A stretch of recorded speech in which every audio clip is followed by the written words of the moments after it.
Praise the lord. ఈరోజు దేవుని వాగ్దానము, మాకు జ్ఞాన హృదయము కలుగునట్లుగా చేయుము, మా దినములు లెక్కించుటకు మాకు నేర్పుము. కీర్తనల గ్రంథము 90వ అధ్యాయము 12వ వచనము. ప్రజలారా, దైవజనుడైన మోషే విధంగా అంటున్నాడు, దేవా, మాకు జ్ఞాన హృదయమును దయచేయుము, మా దినములను ఈ లోకంలో లెక్కించుకొనుటకు మాకు నేర్పుము అని. ప్రజలారా, మనము జ్ఞాన హృదయమును కలిగి ఉంటే ఈ లోకంలో త్రొట్టిల్లకుండా బ్రతుకవచ్చును. దేవుడు తన ప్రజలను మూర్ఖులుగా ఉండుటకో, లేక తిరుగుబాటు చేయువారిగా ఉండుటకో, లేక పాపంలో ఉండుటకో పిలువలేదు. దేవుడు మనము జ్ఞానము కలిగి మంచి మార్గములు ఏవో తెలుసుకొని వాటిలో నడుచుటకు మనల్ని దేవుడు పిలుచుకున్నాడు. ప్రజలారా, కొన్నిసార్లు మన జ్ఞానము మూతబడి ఉండొచ్చు. అప్పుడు మనము ఎలాంటి నిర్ణయములు చేస్తున్నామో, ఎలాంటి మార్గములలో నడుచుచున్నామో, ఎలాగున మన ప్రవర్తన ఉన్నదో తెలియక ప్రవర్తిస్తూ ఉంటాము. కోపం వలన మనం ఏం చేయుచున్నామో కూడా మనకు తెలియదు. కాబట్టి మనము అనుదినము దేవుని వాక్యమును కనుక చదువుతున్నట్టయితే అందులోని జ్ఞానమును మనము పొందుకొని చక్కగా ప్రవర్తింపగలుగుతాం.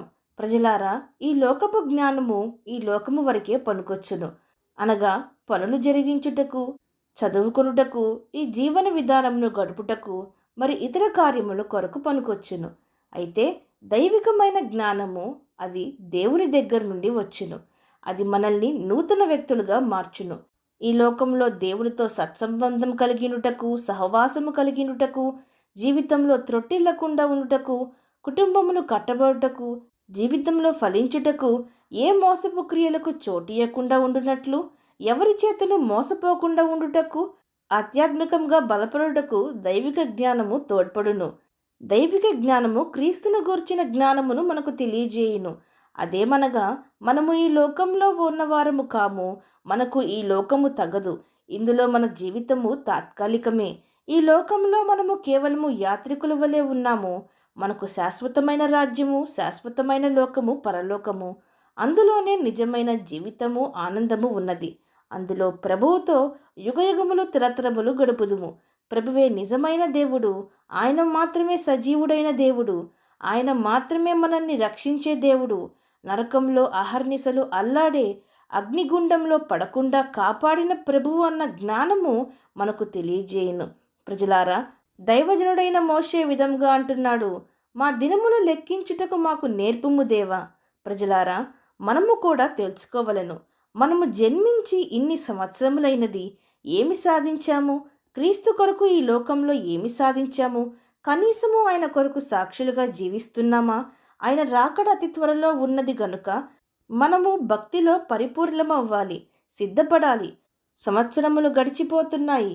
ఎవరికైనా మనం ప్రయోజనకరంగా ఉన్నామా?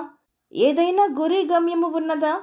లేక కాలాన్ని ఎటువంటి గురి గమ్యము లేకుండా, ఏమి చెయ్యాలో తెలియకుండా, ప్రయోజనకరంగా లేకుండా జీవిస్తున్నారా? ప్రతి ఒక్కరూ ఈ లోకాన్ని విడిచి వెళ్ళాల్సిందే.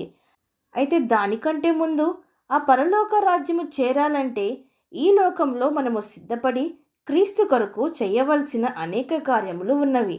అంతా నెమ్మదిగా ఉన్నదని కూర్చొనక, ఏది ఎప్పుడు సంభవించునో తెలియదు గనుక ప్రార్థనా జీవితమును కలిగి సమయమును జ్ఞానంతో సద్వినియోగపరుచుకుందాం. విశ్వసించిన వారు నాతో పాటు ప్రార్థనలో ఏకీభవించండి. ప్రార్థన. పరిశుద్ధుడా, ప్రేమగల తండ్రి, ఈరోజు మీరిచ్చిన ఈ వాగ్దానమును బట్టి మీకు స్తోత్రములు. దేవా, ఎంత చిన్నపాటి జీవితము, నీటి బుడగ వంటి జీవితము మా జీవితము. ఇంతలో కనిపించి అంతలో మాయమయ్యే జీవితము. ఈ జీవితమునకు ఎన్ని హంగులు, ఆర్భాటములు, ప్రగల్భాలు, గొప్పలు.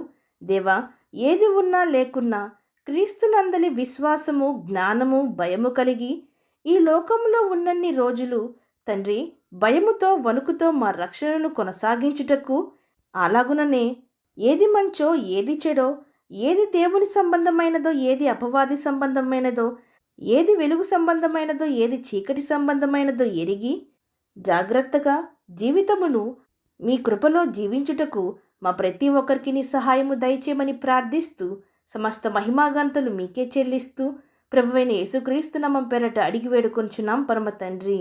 ఆమేన్.